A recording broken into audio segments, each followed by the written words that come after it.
Stimați colegi, în meniul registrului este butonul Dirijare stocuri, la accesarea căruia se deschide meniul modulului. Pentru dozele care au fost distribuite de la Centrul de Sănătate Publică, trebuie să le acceptați prin butonul Recepție. Pentru acceptarea dozelor, faceți validare.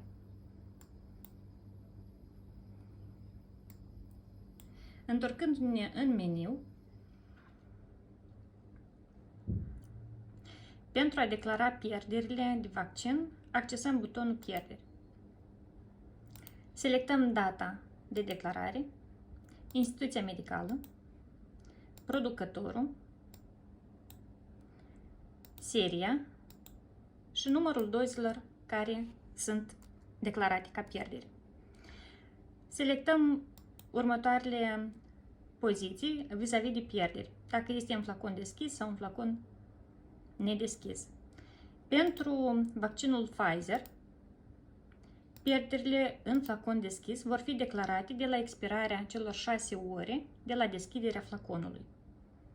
După selectare și indicarea dozelor pierdute,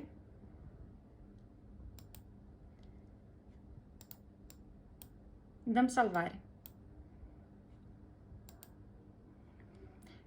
În meniu găsim raport total și raport consum. Selectăm producătorul, seria și apar datele conform dozelor recepționate. În raportul de consum, prin selectarea producătorului și a seriei, vedem persoanele vaccinate, pierderile și dozele disponibile.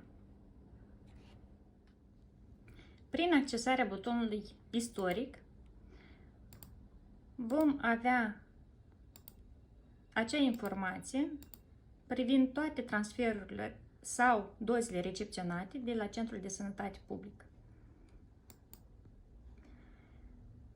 Butonul Transfer creează permisiunea de a face transferul dozelor către o altă instituție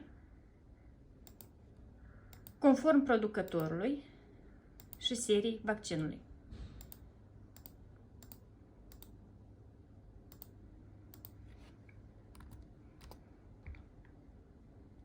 Pentru a face transferul, apăsăm butonul Salvează.